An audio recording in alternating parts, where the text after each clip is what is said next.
So this Gooseneck Kettle in the pour drip set is pretty fun. I love it. I just heated this up so you don't have to wait for it, but you just put the water in, put the lid on, set it on the base, and press this button here.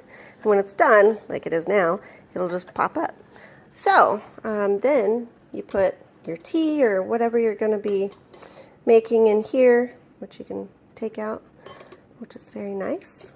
It's, in there, and then you just pour over the top. You get a nice brew beneath it.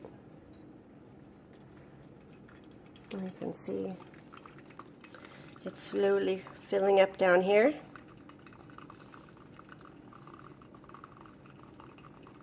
Which is very nice.